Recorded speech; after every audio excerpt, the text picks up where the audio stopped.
that you want to talk about? I got a couple things. I've actually been busy yesterday and today, so I haven't given it too much thought. But as I was just sitting here waiting, there's a couple things. Yeah, we could definitely talk about. Okay, cool.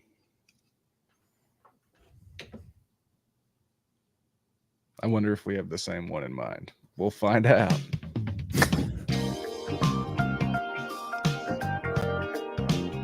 Cheers. Go Phils. Go Phils. Kids pitching tonight, huh? Yeah, good for him. Go skinny guys. Hey, Tim. Hey, what's up, Mike? I got to give a shout out right off the top to Busch Light Peach. Okay. I'm saying this shit is good. Now, Busch Light is pretty close to flavorless, you know, my kind of beer, 100%. So this just tastes like a little peach soda. Wonderful. But anyway, how you doing? Tuesday evening, right in the heart of summer, almost at, you know, the Christmas of summer in some people's eyes, July 4th, the big summer holiday. Yeah, I mean, hell, last week we got like brutalized with near 100-degree weather. So yeah, summer's here. I was in the middle of that heat wave was my cousin's wedding, which I was lucky enough to be in. So we were out there in tuxes in that heat, babe. It was fun. Cousin Joe? Cousin Andrew. Joe's married. Joe is having a kid. Oh, found that out recently too. Very exciting. I mean, due on Christmas Eve, maybe the second coming of Christ. Who knows? Obviously, the jury's still out. But man, what a time to be alive! I mean, that kid will definitely be more handsome than Jesus. Let's be real. Joe's a good-looking dude.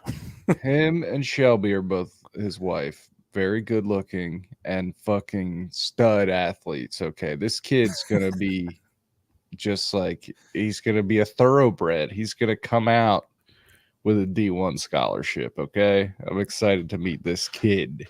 It's like Zach Ertz and Julie Ertz. Right. So, okay, have you been on Twitter at all in the last 2 hours? Of course. I mean, I just can't help myself. It's do you know what's going on in the world of Philadelphia sports radio right now? Not a specific event, but I mean, I see you commenting on it a lot. And I also I do follow a decent amount of those WIP people. Have they said anything? Let me tell you what's going on. Is it Howard Eskin? Yes. Here's what was dropped a mere 2 hours ago. Headline, Philadelphia Inquirer. Howard Eskin has been barred from Citizens Bank Park for the remainder of the Phillies season after an investigation found the longtime Philadelphia broadcaster made an unwanted advance toward an Aramark employee in May. Gross. Fucking get him out of here, okay? Not surprised, but in the article, it goes on to say how WIP was aware of this, did their own investigation, found it to be true, but have decided they handled it internally and are keeping him on the air. Fucking losers. But the backlash is going nuts right now. People are up in arms. Maybe we've got rid of, maybe this is the beginning of the end of sports radio WIP. Maybe the tower is falling. Tower 7 coming down. What do you think? I doubt it. Like, I'm this honestly, once you said that, I immediately thought of like the Chicago Blackhawks shit with that guy Beach, where everyone knew he was being fucking sexually abused and everybody covered it up. And they all just got let back in the league like 2 days ago. It's like terrible.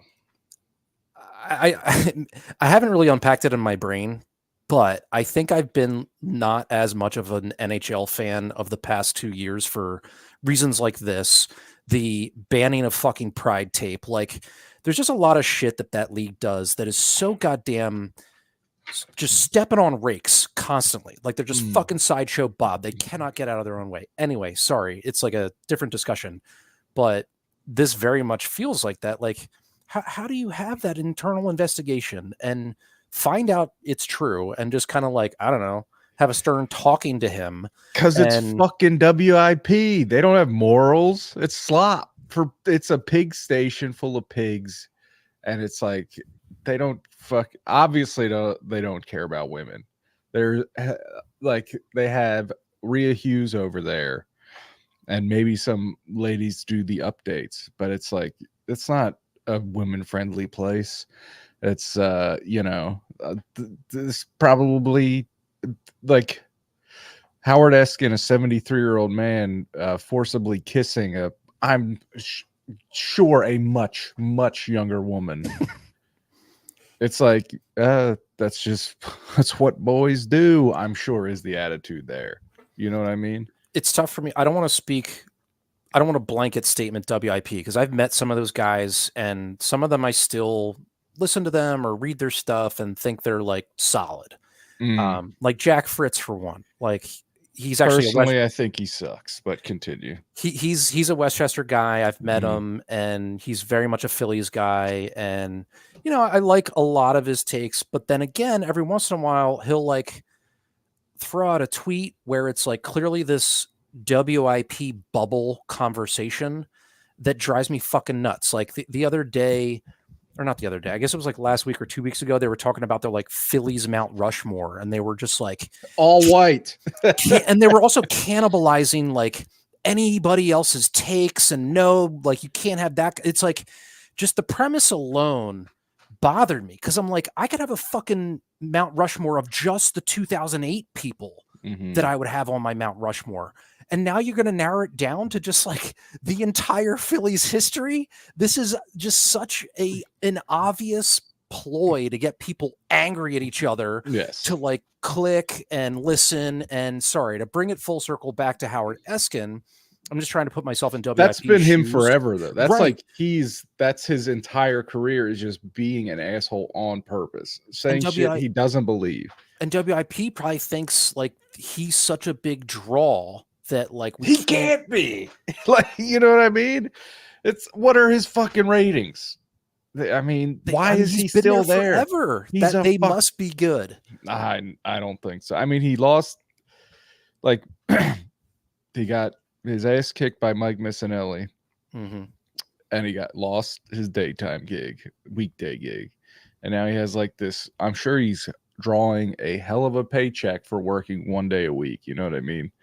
It's like his shitty, toxic, awful behavior has been rewarded by WIP for the last 50 fucking years. You know what I mean? Yeah. And it's just like, shut the whole thing down, burn down the building, exorcise all the ghosts from that place.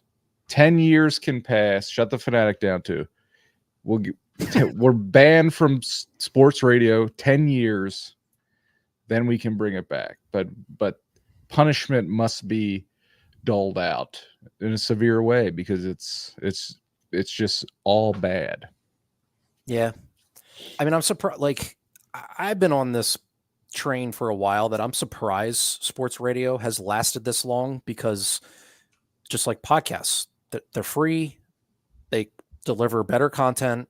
I just don't understand the person that, or I'm sorry, I guess I do understand the person that subscribes to sports talk radio, but they're just like super negative. They want the combative nature, they want the debating, and I just think it's like you're saying, it's super toxic. Their slogan used to be, it used to be drama guaranteed.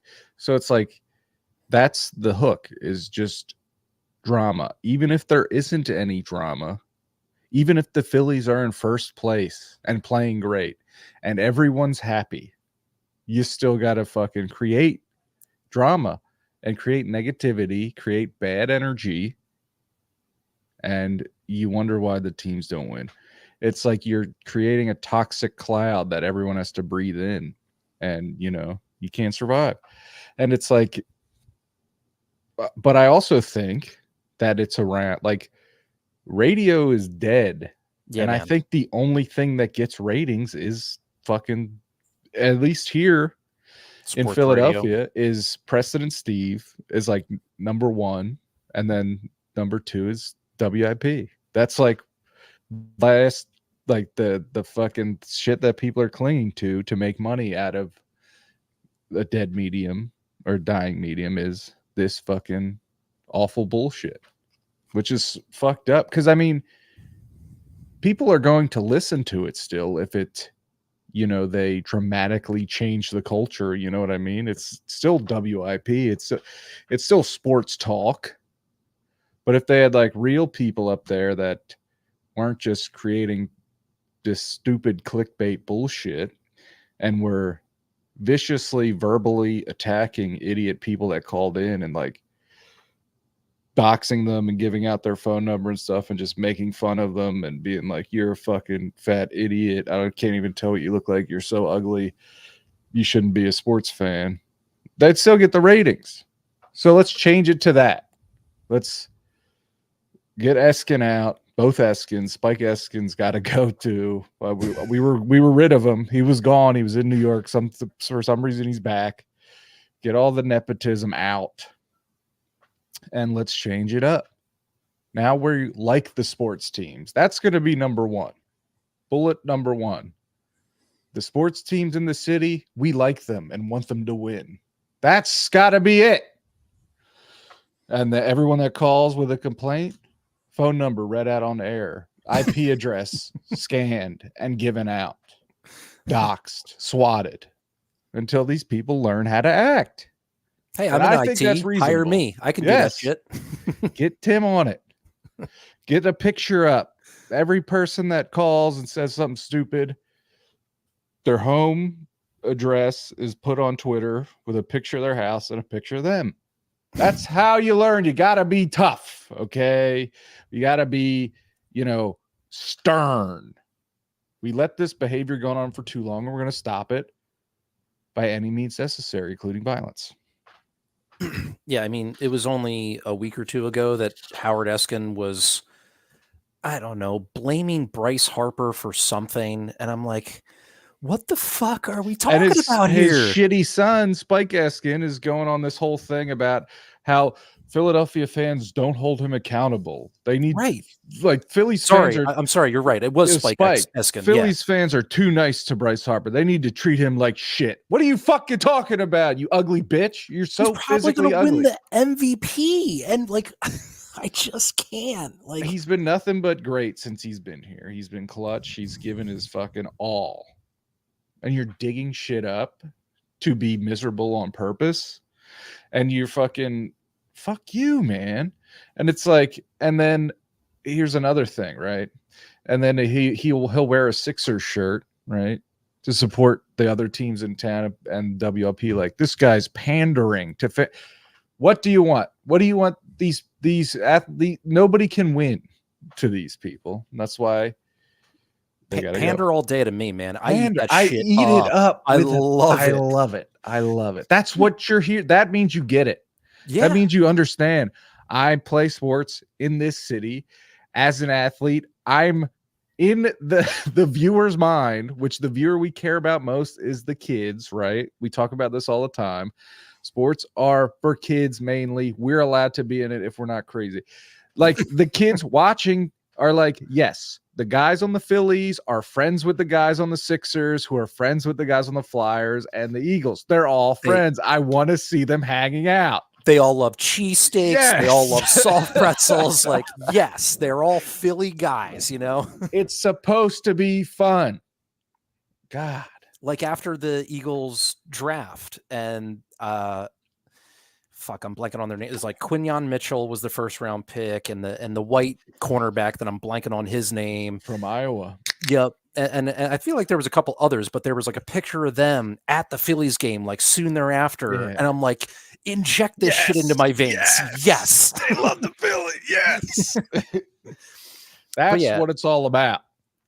Like that it's almost like going we do say this a lot, where it's like there was a period of time well before we were fucking born of Philadelphia sports futility that I think like built this demon in some older folks that are Philadelphians that they just cannot get rid of this just constant negadelphia, as you will call it. And even when the Phillies, we're almost like halfway through the season and they're still like the best team in baseball, and we're like, Bryce Harper has to be held accountable. What the go?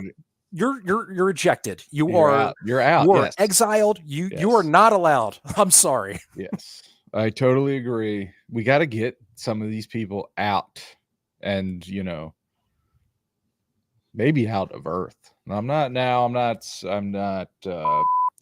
No murder, but maybe put them on a rocket ship and blast them into the sun.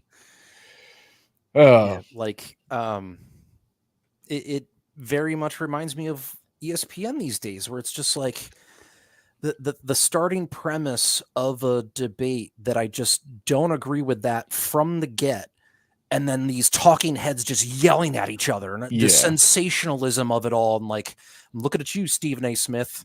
Like, I just it's like I want to watch. I want to turn on the TV and show me the highlights of every game that happened last night.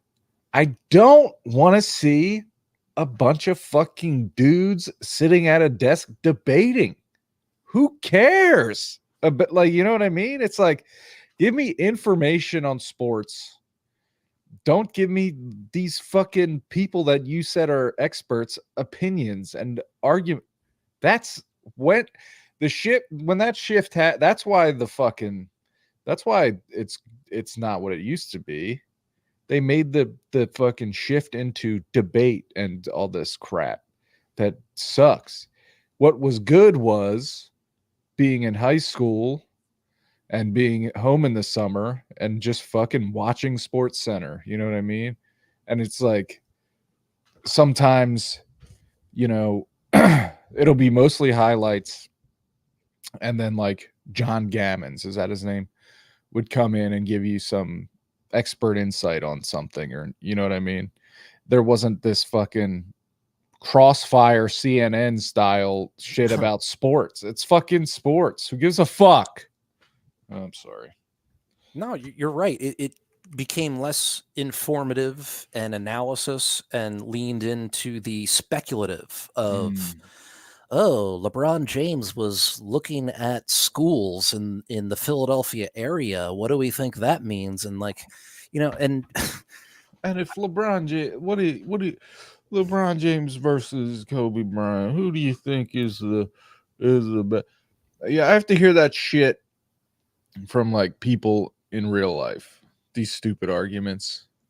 I don't want to watch that shit on TV. You know what I mean? Or yeah, like who do you think, like, do you think Michael Jordan could play in today's NBA? And like, I don't know. Let's ask 6 guys in fucking bad looking suits. Okay. We've decided these are the 6 guys you want to hear. They're all going to say basically the same fucking thing. And it's going to fucking take up an hour of your life. And all you want to do is fucking, because the Phillies won last night, you want to see the highlights 3 times. So you're going to watch Sports Center 3 times, crank off on your laptop, and then fucking go outside because it's July 2nd and you're not in school and you don't have a job. And you're not going to realize that life doesn't get better than this. It does in some ways, but you'll never taste this freedom again. The funny thing is that, we're making fun of it, but I don't mind that conversation. I just hate that is the dominating conversation. It's like, I'd rather give me a quick synopsis of last night's Phillies game.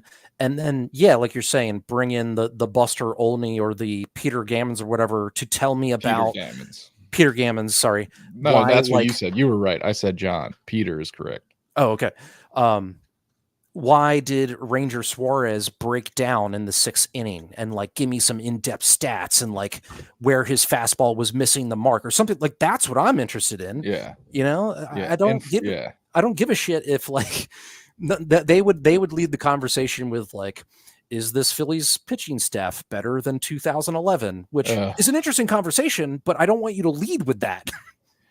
And it's like, yeah, I don't know. I would like to have that conversation with a friend. You know what I mean? So I can, Right. I don't want to hear these fucking bozos talk about it. I just want to watch ESPN 1, Sports Center, ESPN 2, X Games. That's summer. Okay? Tony Hawk. Oh, fuck. You know what this is? 2024 is an Olympic summer, Tim. Let's go, dude. I'm going to fucking be on the apps dropping mad cash on every single event.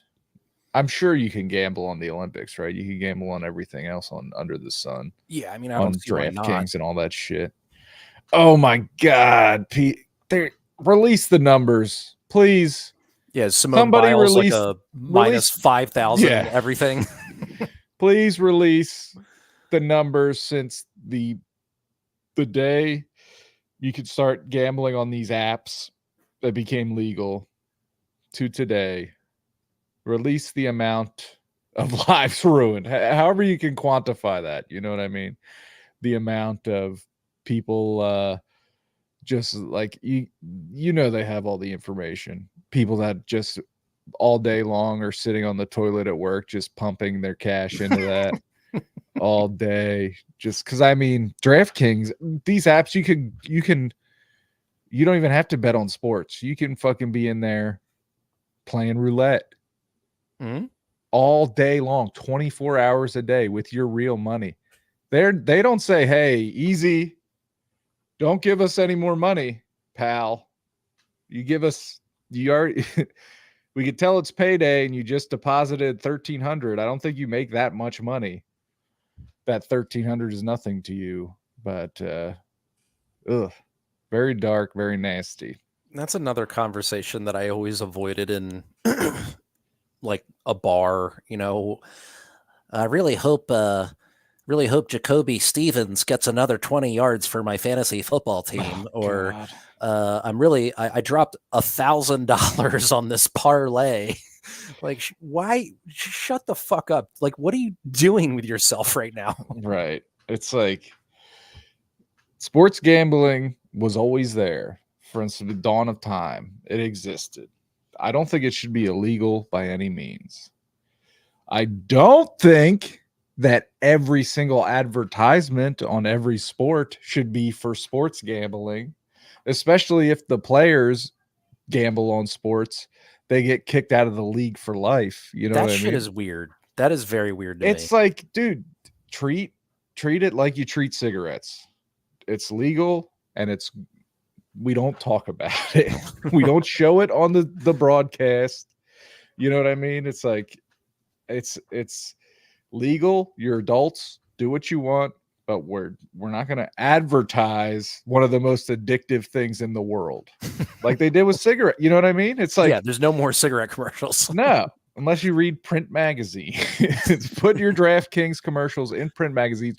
Don't cut to in-game promos for in-game betting from fucking, Parks Sportsbook or whatever.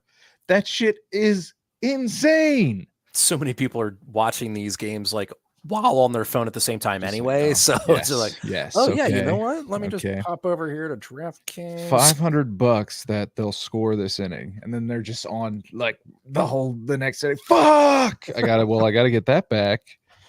$500 that they'll come back and win. And while I'm here, why don't I just, a couple spins on roulette? Oh, fuck! Like, just like falling further and further. It's just bad. It is bad. Nasty stuff. Make gambling a thing you have to talk to a shady Italian to do. Like yourself. Yes, exactly. You got to meet me at the fucking deli I sit at all day. And then we'll have like, a conversation. And then, I'll let the ruining of your life happen slowly. Don't let it happen all at once on an app. It's funny Be that classy about it, okay? Treat Italians with respect. Stop taking our jobs. I don't think my dad has an addictive personality, but I'm glad that he somehow like held it together to not fall down into a dark rabbit hole like that. Cause like he, when he was, so he worked for himself his entire life, but I remember he used to take lunch breaks and go to this bar on Baltimore Pike. I guess it'd be technically Springfield, but it was like on the border of like Clifton. Okay. And it was like, it wasn't a shady spot, but it was like more of a hole in the wall. Okay. Yeah. And this is the same bar where like this, I don't know, random dude would show up with like a white rape van, for lack of a better word. And he would just like pull back the side door and it was full of fireworks and sports memorabilia and just all sorts of bullshit that he was just selling the bar regulars. And it was like everyone loved this guy. It was the same guy that I think he like hired to come out to our house in Drexel Hill to like climb up on the telephone pole and plug in this cartridge to give us the premium channels illegally. Yeah. Man. So like that's the vibe that was in this bar where my dad used to go to like have lunch. I just can't imagine there wasn't that shady Italian bookie placing all sorts of bets for these guys. Thank you, Dad, for not being a total degenerate. Hey man, it's easy to fall, and God bless everyone that made it through. You know what I mean? Like life is full of these pits that we got to swing over, but hey, they make it. It's the world's falling apart, but we must persevere and drink peach beer on a Tuesday night. By the way, is that a beer or is that a seltzer? That's a beer. It's just Busch Light flavored like peach. Cool. There was these two guys. 10%. 10%. No. No. Like a 4 or 5% probably. Yeah, standard light beer. Gotcha.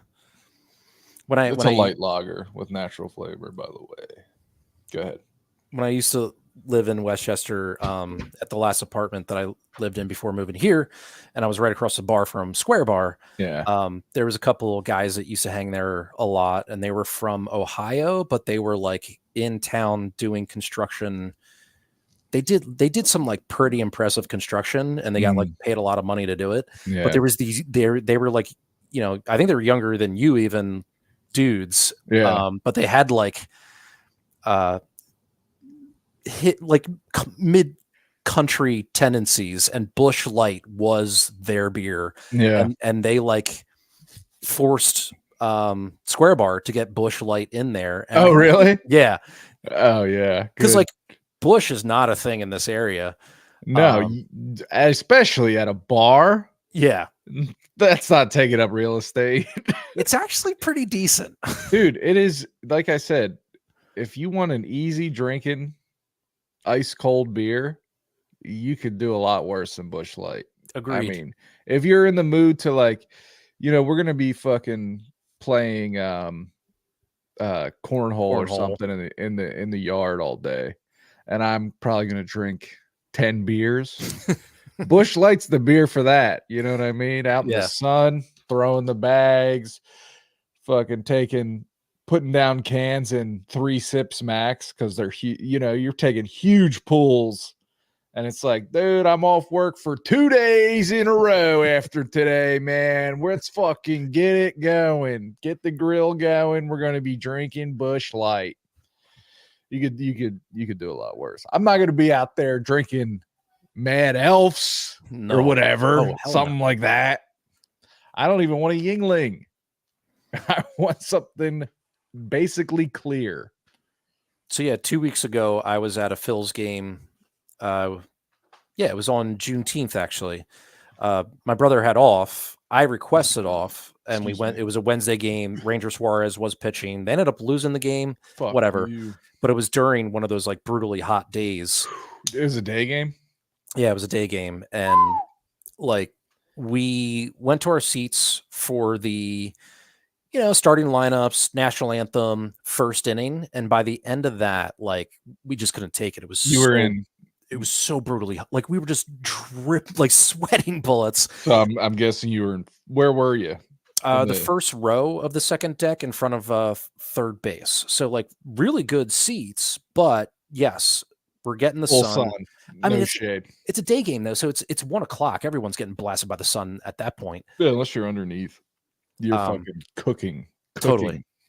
But so we walked around until like the 5th or 6th and then went back to the seats. And by that point we were in the shade. It was fine. Point being that like, I drank a couple Butter Miller Lights, but I'm seeing these like 7 to 8% IPAs being sold. I'm like, who's drinking these today? Who wants that? Who is out in the sun being like, damn, I need a fucking double IPA right now. That'll really cool me down. You're insane, dude. Oh man. No, it's good. I love to drink beer. Likewise. Man, I was putting them down at my cousin's wedding. They had Coors Light on tap. Oh, hell yeah. Man, let me tell you what happened though. I'm sorry. It was on tap at a wedding? Yeah. Cool. They had Coors and Miller Lite, 2 taps going. And a fucking row in the back of shit I wasn't looking at. I was like, give me a light beer. I shouldn't be so surprised by that. I had 2 fucking tap beers at my wedding. So I went up to the bar, right? Open bar. This is, I had a $20 bill. One $20 bill, right? And, they got the big bucket, the money goes in. Now, I'd like to have 21s. So every time I'm up, I could, give him a single.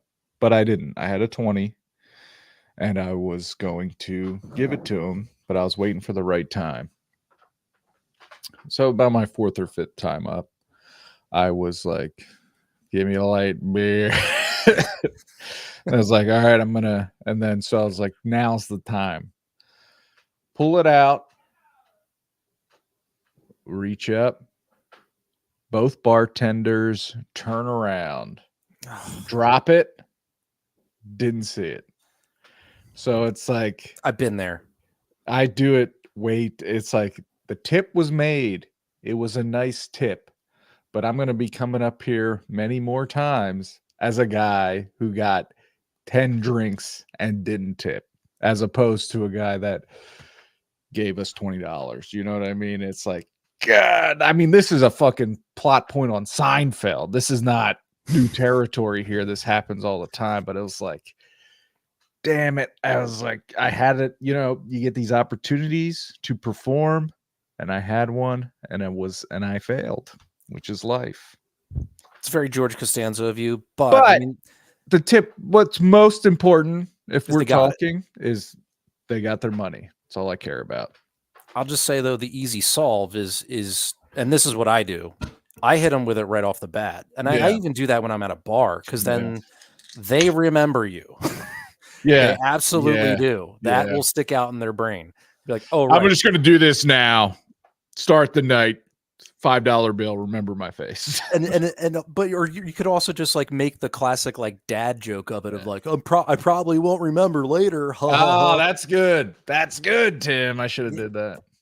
And honestly, like some people do forget by the end of the night because it is a wedding, and most weddings are open bars, and you get fucked up, and you do forget 15 or 16 beers. Yeah.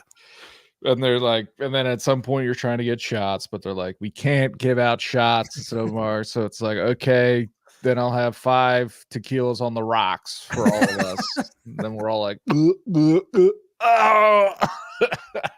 Wait, are you speaking from experience or? Yes. Not at this wedding. This, I've been controlling myself since my dad's 70th birthday party, in which I ended the night in the hospital. Oh, So I'm shit. trying to avoid ever getting so drunk that I puke again. That's like, I don't want to be there because it sucks. And I'm 36 or something. 30, I'm going to be 37 in this month, I think.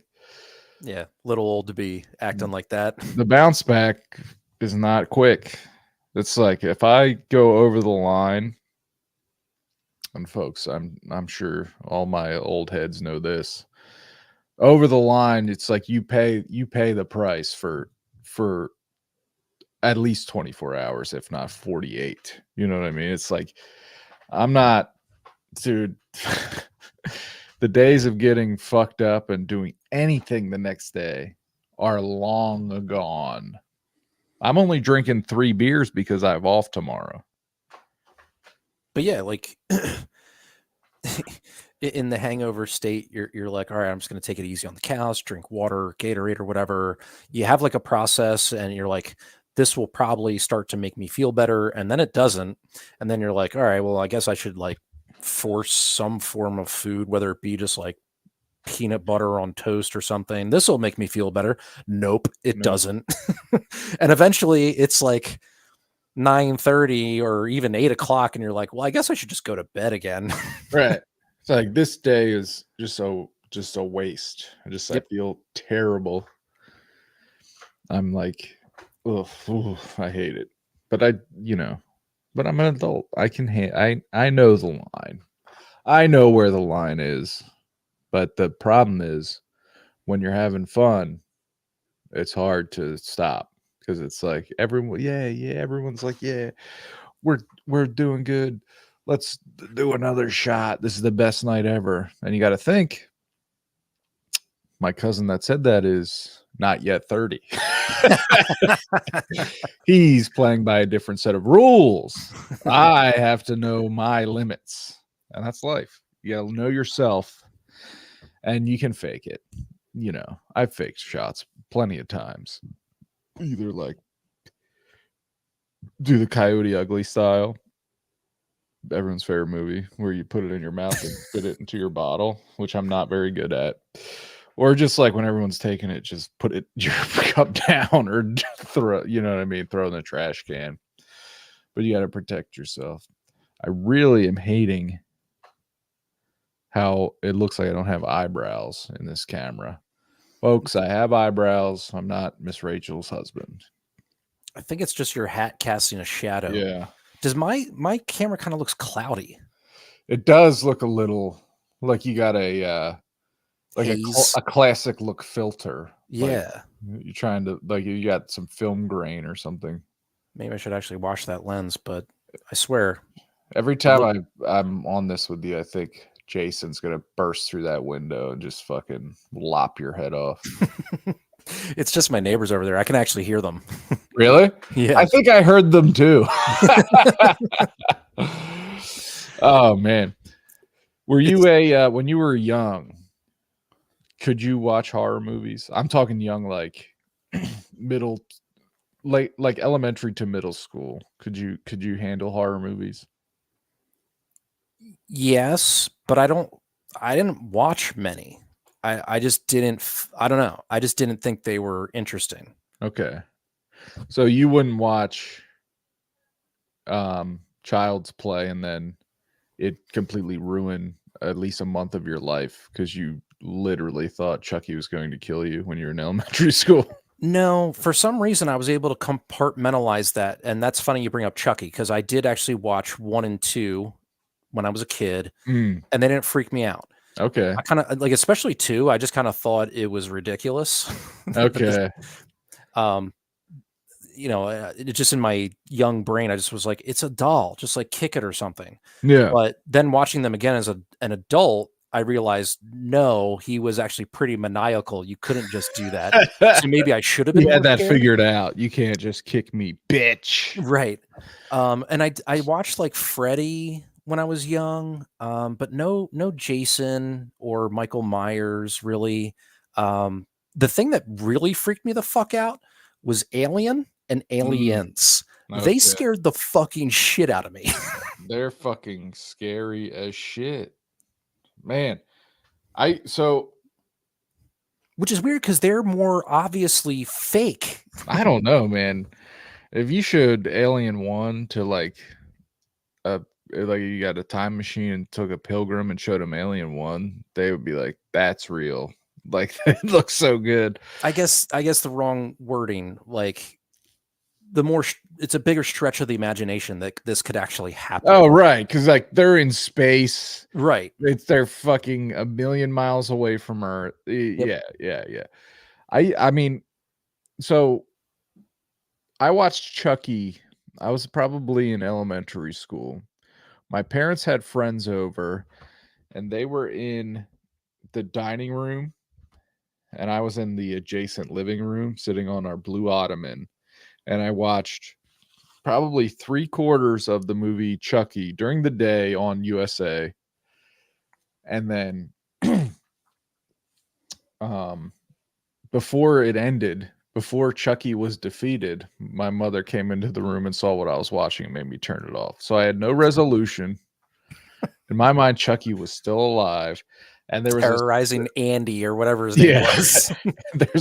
There was a specific scene that I'm probably misremembering, but in my mind, Chucky was on top of what looked like a shower curtain and jumped off onto the kid's back. And let me tell you, I was afraid to go into the bathroom for a long time after that because I was just like, Chucky is on top of that thing. He's going to jump off and he's going to fucking murder me. And I used to like, I don't know, it was a strange, like, so I was scared. I was a coward child, but I loved going to West Coast Video up the street from my house. We had a West Coast Video. And I would, every time we went, where I'd rent NES games, NES, I don't call it NES. I would rent Nintendo games at this place. This is the era we're talking. I would walk through the horror movie section. And this is VHS era where they had the VHS box and behind it was the tape that you would take up to the front. You know what I mean? Mm-hmm. They had the full VHS box and I would walk through and I'd be looking at these tapes that they would scare me and I would pick them up and I would look at the back and I would be so scared, but it was like thrilling. It was like a haunted house or so. It would give me that thrill, but you know, I'd look at the Ice Cream Man box with Clint Howard. That was one that stuck out to me. But I'd look at, excuse me. Okay. So I'd look at these boxes for Friday the 13th and I would see Jason on them and I'd be scared as shit, but I would also be Jason for Halloween. But I would see them and I'd be scared as fuck of Jason. And we were a very lucky family. My parents worked hard. So we had a beach house in, I guess it's technically Lewis, maybe Millsboro, Delaware, by the Rehoboth.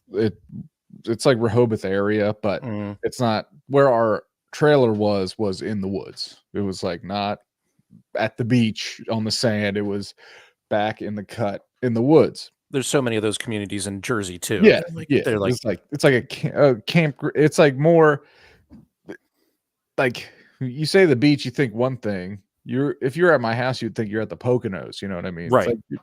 But you're only like a 10-minute drive to the beach. Yes, yeah. Exactly. So we're, you know, and we didn't have kids. So I would see these images and then I would spend like every night without cable, just like convinced that, you know, I would look out the window and see nothing but darkness. I'd be like, I'm going to die tonight, 100%. And it's going to be Jason. Jason's going to burst through that window and fucking kill me. I know it. Let me put on one of the 3 movie tapes we have and keep it on blast because if it's, you know, I'm scared of I was just such a coward child, but whatever. There was other ones like Hellraiser and hell, even Freddy that I would catch parts of them, and they weren't scary to me. They were much more abstract that I just didn't understand. So I'd just be like, "This is boring," and move on. Oh man, no, I definitely didn't want to die. I didn't want to be murdered or die in an earthquake. Big fear of mine as a little kid is that, dreaded Pennsylvania massive earthquake that was going to make the mall collapse while I was in there with my sister. I don't think I had two. I think, like, even though my dad was an entomologist, bugs grossed me out, but I didn't Yeah. fear them. My brother definitely, I think, feared. I have a little bit of a fear now of open water, and I think it comes from when I was like 3 or 4, so that puts my brother at like 8-ish. My dad, now, we're living in Delco, but he took us out to Marsh Creek, which is like way out in Chester County. Lovely little lake, and there's paddle boats, there's kayaks. He like rented this little sailboat and took us out into the middle of fucking Marsh Creek Lake and managed to tip it over. Oh no, dude. And like I do have this like vivid memory of it where we had life preservers, so we're fine. And I'm just like bobbing in the water. I'm like, all right, well, shit happens. But my brother was freaking the fuck out. Like this like devastated him. And like I remember some other people in their sailboat came over to like pull us out of the water to help us. And I think my dad eventually like flipped our sailboat back over. And it was this whole ordeal. And like, I really do think it scarred my brother. But I somehow managed to be okay. Yeah. Ugh. That is scary. But it's like in that setting, I think also I'm like, well, I can see land. Like, yeah. If need be, I can like doggy paddle over there. I'll be fine. Yeah, you got the vest on. I got the vest. We're good. There's no sharks. You're on the ocean. Right. If it were in the ocean, I'd freak the fuck out. Yeah. That's scary shit. Will your brother get in the ocean to this day? Yeah. Yeah, for sure. Like he can handle water now. Like he's even gone on those like baller ass fishing trips down in, Miami where you're going like tuna fishing or whatever. Or you're on a boat for like 72. Like it's like, well, the trip is 3 hours out into the ocean and then all day and then 3 hours back. It's not for me. No, I know our friend Adam I'm sure would love to do that. I can't get there, brother. Right. I'm more about the hang. And if I could watch TV, that's kind of, I guess it's kind of a form of hunting in a sense, and that's just not for me. No, thank you. I'll be at the lodge, I'll be at the rented cabin. You guys go out, do what you got to do. I'll just be here. I'll smoke cigarettes inside of the Airbnb and get us in a lot of trouble. No, I'm just kidding. Of course, I don't smoke cigarettes anymore, Tim. Good. Glad you kicked the habit, man. Yeah, it's been so long that I think if I did smoke one, I would get sick. It's funny. I just flew through this season of The Bear, and obviously, okay. If you know The Bear, there's a lot of smoking involved. A lot of smoking, yeah. And at one point, like Carmi is smoking a cig, and I didn't say it to Kat, but I'm thinking it like, man, he makes that look cool. And even as cool as he makes it look, I do not miss it at all. No, dude. Like, same. He's a very good smoker and he's a real life smoker. That's why. Because you could tell as a former smoker, if you're watching a TV show and someone's smoking that's not a smoker, it's instantly apparent. Like the way they hold the cigarette, it's all wrong. What's the actor's name? Whoever he is. I forget his name, yeah. He's a smoker. Right. But, yeah, it's like like once in a while, like a certain temperatures outside or something, or certain things will we'll be like, oh man, I miss smoking right this second. Then I start to think about it, and smoking is 100% better in your memory than in real life, because it's like it's like if you're a regular smoker, it's dirty. It's like it's the smell. I mean, you can't really smell it yourself, but it's like you smell wherever you smoke is dirty. It's like like if you smoke in your car, it's like there's Ugh. ash everywhere. There's butts. It even There's like puts like film on the inside of your yeah, windows. yeah. It's like it's not. It looks very cool on TV and stuff, and you can romanticize it, but in practice, if you're a regular smoker, it's not very fun. It's like, you got fucking full ashtrays that don't get emptied all the time, and you got fucking like bottles and shit that you use as an ashtray that has that shit in it, and cans, and it's like, and there's fucking little ash everywhere. It's not fun. I'm Yeah, I glad to mean, be out. yeah. Like I'm glad to hear you say that though, because I know there's times where you see smoking on like television, you're like, ooh, I feel the urge. Yeah. But Yeah. no, not No. Nope. But I might try this Zen these kids are talking about. Have you heard about Zen? no.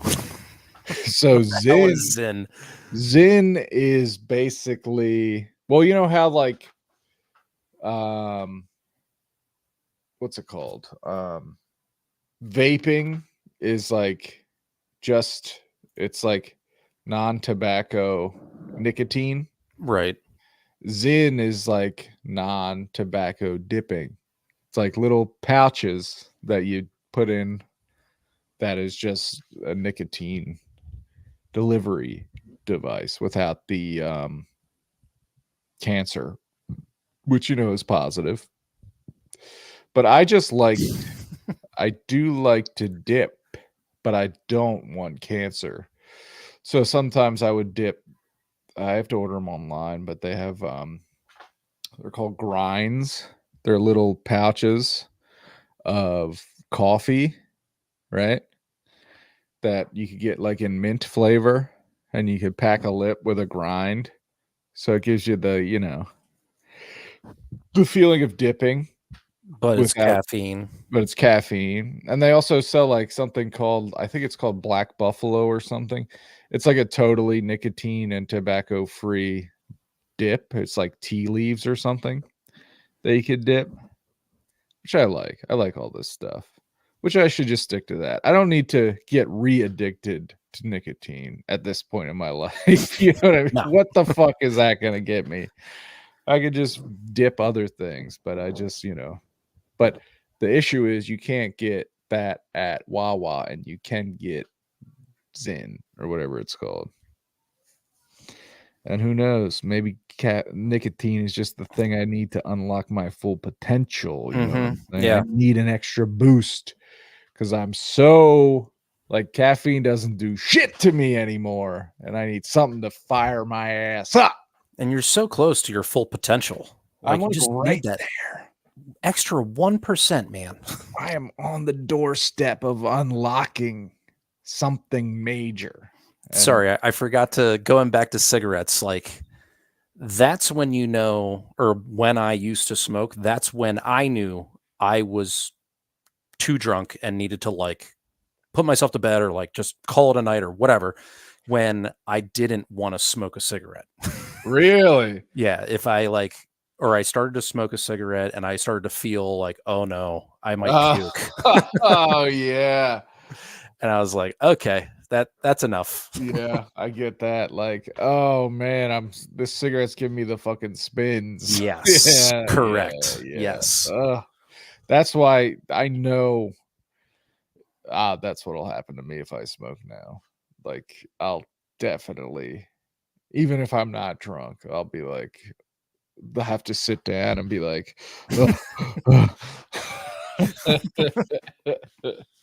Might even hyperventilate, have a panic attack. Who yeah, knows? I'd be like, I'm shaking. I'm overdosing on nicotine. I don't know. I don't want to poo-poo your lip idea here, but I've known too many people that have to have their like lip cut open later in life because they're stuffing their lip with shit.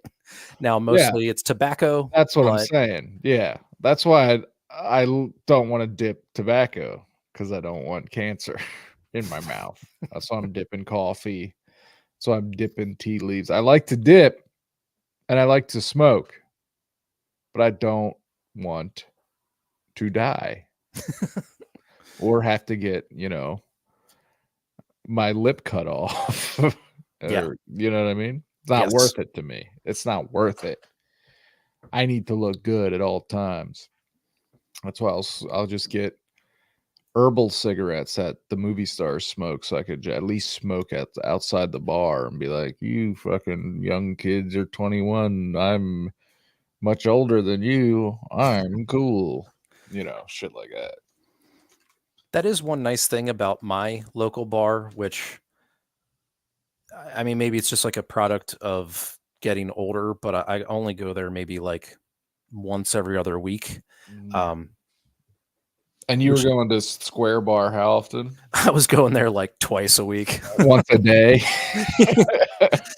Yeah, I was never like a twice a dayer like the Yeah. true regulars there, putting in shifts. Before and after work, I'm here. Exactly.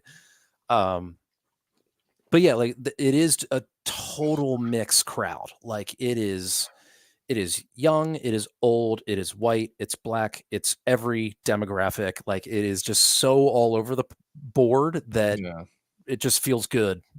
Anytime I walk in there, I'm like, yep, this is home. That's good. That's what you want to feel like at your local bar. Right. And there's no like WIP talk. Hey, Bryce Harper doesn't hustle down at first. No. Also, we already talked about that. That's in the past. We can reopen that conversation. I mean, I could keep going, dude. No, we could talk about it next month and how WIP listeners turn on certain athletes much quicker than they turn on others. And it's usually based on race, but that's a whole other conversation. It's funny you say that because I was just thinking a lot about Tobias Harris today because, free agency happened with the NBA and Tobias Harris signed with the Pistons. Detroit, 2 years. Good for him. And like, I think most people are like, hey, great dude, or seemed like a good dude, seemed like everybody on his team loved him. Yes. But quietly good riddance, it for some reason it seems like, and for being a black athlete in Philly, there's not a lot of vitriol towards him. It's just like, thank you for your service. I'm glad you're moving on. Yeah, I see a lot. Maybe I'm just in my own little bubble. Sorry. Maybe. I mean, I see a lot of annoying ass people. Like that's exactly how I feel. It's like, yep. I don't bash anybody, first of all. And it's like, I have no doubt that he tried his best. And he seems like a super good dude. But it's obvious after all this time it wasn't working here. But I wish him nothing but the best, right? Right. But there's definitely the fucking contingent of people who are like just constantly posting like Tobias sucks and all this shit. It's like, I don't want to get back into this, Tim. We were out. Or it's like they almost feel somehow that he like personally offended them by his lack of productivity or something. It's like, all shut right, up. Come on. Just relax. He's gone. I wish him the best. Yep. As with everybody, except if you're like Billy Tibbetts. You know what I mean? Ooh, that's a good name drop. Or Carter Hart. You know which athletes I don't like? The ones that sexually assault people. Or Riley Cooper, who was on camera calling a security guard the N-word and then welcomed back with open arms by Chip Kelly. Dude, Kenny Chesney was kind of recently in town, and That's all I could think about. Oh, was it at a Chesney concert? He was I'm acting like that. pretty sure it was definitely a country music concert. Yes. What? Well, duh. That's where those people feel most comfortable talking like that. Oof. Yeah, that was a rough one. Chip Kelly kept him, but cut Deshaun Jackson, an all-time great, because he thought he might be gang affiliated. That full circle, man. WIP perpetuated that shit to the nth degree. Like I'll never forget. I was working at Iron Hill at that time, and our fucking head chef of the entire company, Chef Dan. I won't blast him out with his last name, but he's a total piece of shit. Adam probably knows him. Adam, he definitely knows. He fucking knows. And you know, he always used to like run sports shit past me because he knew I was like dialed in, and he like was going on this rant about Deshaun Jackson. Oh, he's gang related. Good riddance. Get rid of him. I was like, he's like a top 10 wide receiver in the league. We just gave him away. We just cut him. We didn't get anything in return. And all of these are just allegations that like aren't proved. Like, what the fuck are you talking about, dude? He's like, oh yeah, he's gang related. I'm like, no, you're a racist white dude. That's what you are. That's it. That is literally the entire conversation. You're a fucking moron, dude. Oh shit. Here's quickly, and then we're off it. Professional athletes' bodies break down at a certain point. Chase Utley, Roy Halladay were given a lot of grace when this happened to them. Ryan Howard was given none. And that happens over and over and over again in this quote unquote smart sports city. I'm not defending it, but I think like the Ryan Howard vitriol was there even in his prime because, you know, he struck out too much. And it's like, yeah, but he hit 60 fucking homers. Like, yeah, but you know, there's a big problem with him. He strikes out, and something about his hustle and his attitude, it just doesn't sit right with me. Angelo. I mean, at least you gotta make contact and, you know, move the runners up. And you know, certain players play the right way. Utley plays the right way. David Bell. Any white player is good, and there's something about the players that aren't white I just don't like. I don't know what it is. I mean, that Utley defense at second base is just stellar. Look at Jimmy Rollins over there. I mean, what's he doing? He's a showboat. And I don't like players that are showboats. I like players that play the right way. Chase Utley does. Jim Thome played the right way. And, of course, Greg the Bull Lazinski and Kruk, fat guys, play the right way as long as they're white. Cavilla. You know, Kruk is good. Ryan Howard, he's got to get in shape. You know what I mean? He's lazy. Man, that West Chamberlain, bum. West Chamberlain. They just play Eisenreich every day. West Chamberlain doesn't hustle. He's a showboat. I wish I was joking, folks. These are the people we have to share a city with. And you're saying I don't deserve the right to choose or live or dies. Quickly, let me ask you, Tim. You and I are still both on Twitter. Do you know someone named Dr. Disrespect? Do you have any idea who this is? No. I did not until maybe 5 days ago. Okay. This is just how Twitter works now for me. A bunch of days ago, I get a video pops up, and it's like, wow, I can't believe this happened. And it's a video of this guy, Dr. Disrespect, who's like a streamer from like years ago, right? Okay. And he's streaming, and then something happens during that stream. And then after the stream, he's kicked off Twitch. Nobody ever knows why. Then he comes back, and then a few days ago, he's streaming again. He looks down at his phone. His mood changes completely.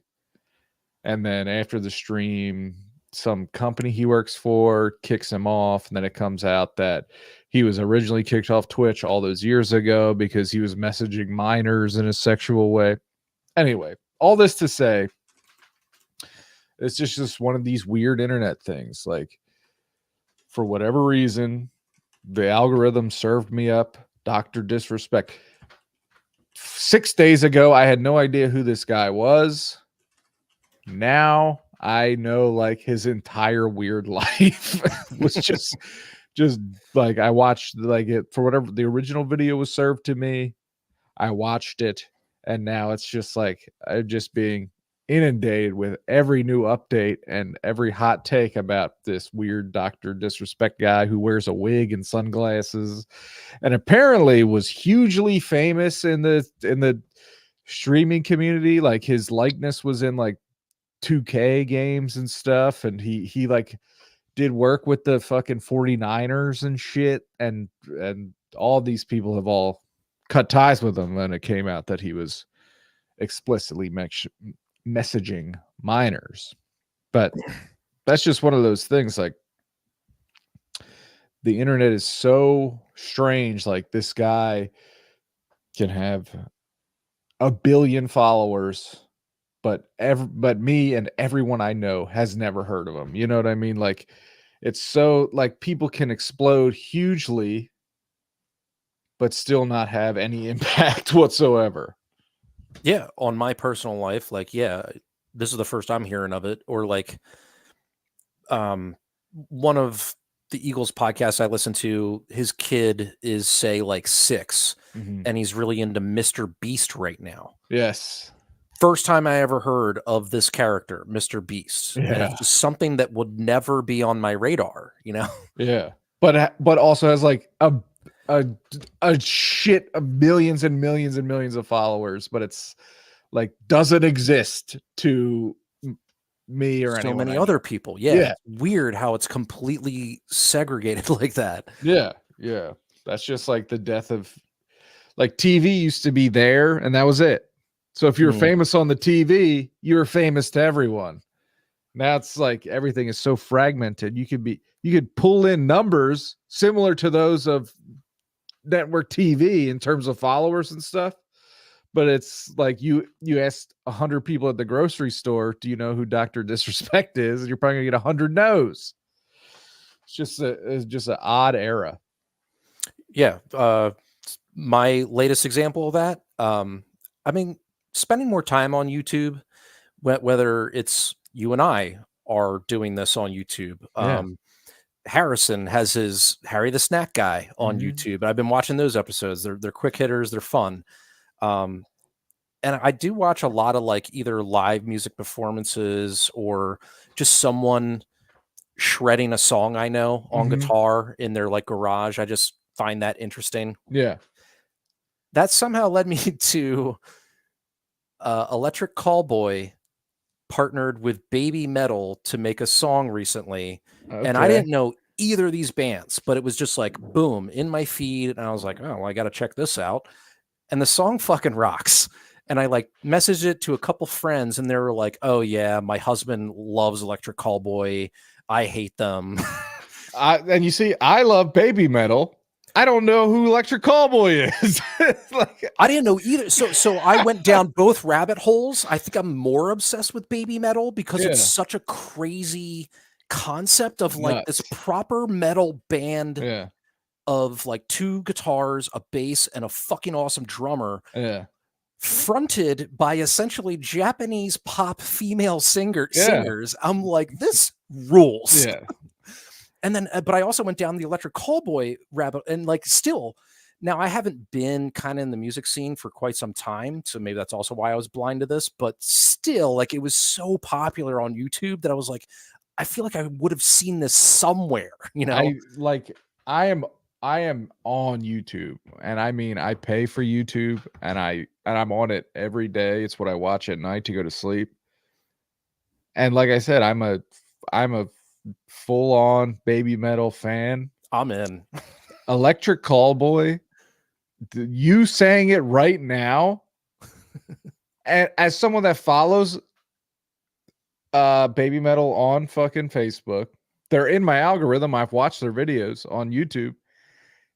You saying that right now is the first time I've ever heard those words. The song they collabed for, it came out like a month and a half ago. So it's still pretty new. But yeah, that's kind of funny that it somehow didn't show up in your algorithm. I'm gonna look that up. By the way, Baby That's Metal, exactly what Baby it Metal is coming to Bethlehem No November, and way. I'm like on the verge of buying tickets, even if I have to go by myself. Why not? Kat already said she's not going. Dude, November? Yeah. Dude, I might be in on that. Yeah. I gotta figure some stuff out, but dude, if you want to go, I'll go with you. It might be a Thursday, which I would probably then like hotel it. Oh shit. Yeah. Oh man. Because like Bethlehem's about an hour 15 away. So it's not like next door. Yeah. So that's why I was thinking that. Anyway, I've already like started to do the logistics in my brain, obviously. Oh shit. Okay. Sorry, I know we're like ending, but so half of my certifications are expiring in August. So I've been mainlining, like if I take the most difficult certification and pass it, it automatically renews all of them. Oh yeah. So I've been mainlining that to my eyeballs for a while now. And like after like I've been watching videos and they might be 40 minutes, maybe even an hour long videos. But in between, I've been like going and watching like an Electric Callboy video or watching a Baby Metal video. Yeah. And I'm describing this to my mom. Shout out Holly, who's probably watching. We love you, Holly. Thank you for your support. So I described this process I've been doing, and then I sent her Baby Metal on the Colbert Show like 7 years ago. Yeah. Just thinking like maybe she'd find it interesting, this combo of genres. Yeah. And within like 30 seconds, she just capital NO, bunch of exclamation points.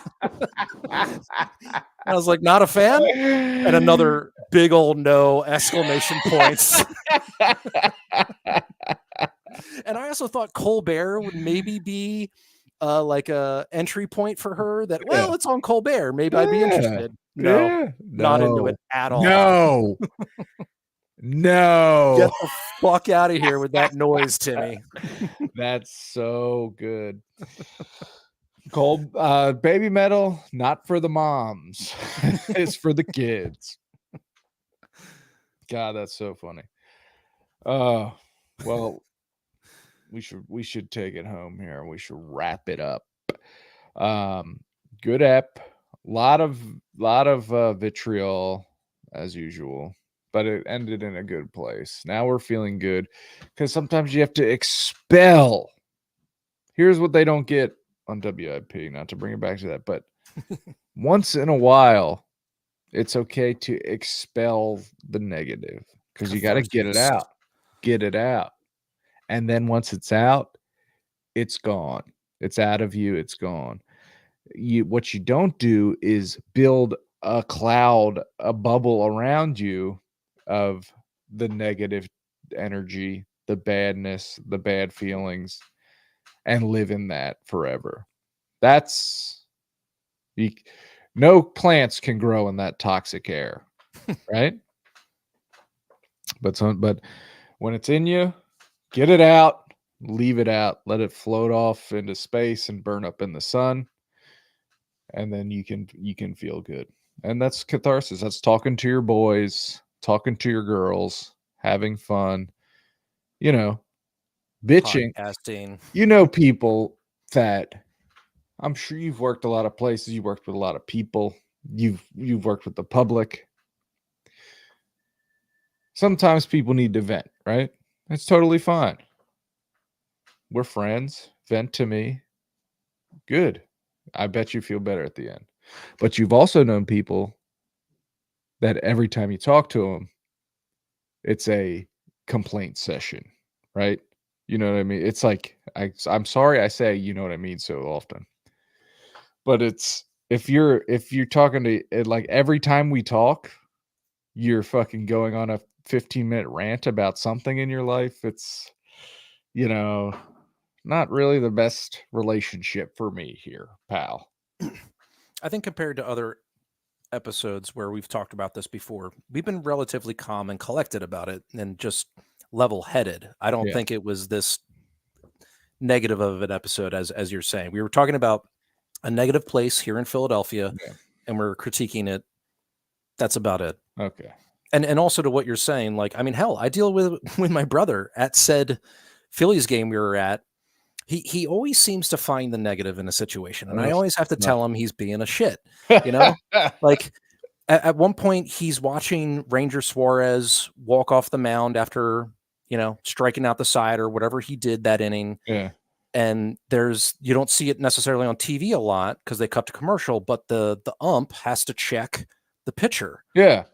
And he like checks all parts of it, his glove, and he even checks like his belt. And my brother was like, I mean, come on. I mean, what could you really hide in there? Or like, I don't know. He's bitching about like the belt check. And I was like, Josh, you're bitching about shit that doesn't matter to you, man. And he honestly just kind of like laughed at himself and said, you're right. And also it just reminded me of like the one motherfucker at the airport that, you know, hid that explosive in his shoe however many years ago, and now we all have to fucking take our shoes off. Our fucking shoes off every fucking time. And it's like, well, Josh, there was one motherfucker that hid, I don't know, pine tar in his belt. A lot more than one, actually. You know, it was like, yeah, these pitchers are trying to cheat. They still get caught cheating, knowing they're going to get checked. Dude, that guy from the Mets, Diaz or whatever, just happened. That's what they do. Anyway. Always great to talk to you, Tim. Always a pleasure. And, love being on this pod, man. Where can they find more of you? Oh, right. So I do a podcast with my buddy Keenan from high school. It's called Pop Addled, and just search Pop Addled anywhere and you'll find us. Our most recent episode, we did just a topical, the two of us, and Keenan was recently at a wedding in Houston, Texas, and it was like the wedding itself was fine. Everything surrounding the wedding was kind of a disaster because they brought their now 1-year-old. They got sick. Like there was this whole debacle. Yeah. It's a little gross, but I think it's in a funny fashion. They're brave. But we eventually do talk about pop culture and just like shows and movies and shit we're watching. Yeah. It's a great show. One of my favorites. And in very many ways, the sister show to Doom Thugs, where I feel like we're connected in the world. For sure. And I'm over there often, and we should be doing another Tony Scott movie soon, right? Believe Deja Vu is on the docket. Is that what it's called? Deja Vu? I believe so. That's the next one. That's the next Tony Scott. I'll check it out. Quick suggestion to people, like I don't get to watch much often, but I just was able to watch a movie called Linda, Linda, Linda. It's free on YouTube. It's a Japanese movie. And I thought it was fucking great. And I started, and dude, I don't get to watch things once. Today I was cleaning the kitchen and I just threw it on my iPad again and watch it. I thought it was great. But yeah, that's it for me. I'm 2 episodes into The Bear. Hopefully next month when we get together, I'll have watched it all and we could talk about season 3. Once again, as a alum of the restaurant biz, there are a couple episodes that are triggering. Yeah. And that's why we love it though, because it is so spot on. Yeah. They really hit it, right? Yeah, Certain they really aspects, do. Yeah. In addition to like the emotional aspect behind it. But anyway, we can get into that at a later date. Yeah, I want to watch the rest of it so we could have a proper conversation without you having to worry about spoiling anything. But yeah, thank you for watching. Thank you for listening. And we'll see you next month when I'm officially 37. And WIP is 86. Is underground. RIP. Eskin, the last good thing you did was burn that fucking hellhole to the ground. I'm going to call Spike tomorrow and be like, your dad's a piece of shit. Anyway. Hey, first time, long time. Fuck you, Spike. I know you do that shit too. Fuck you and your dad, dude. Get off the air. Wawa over sheets for life. Yeah, fuck you, dude. All right, bye. Bye.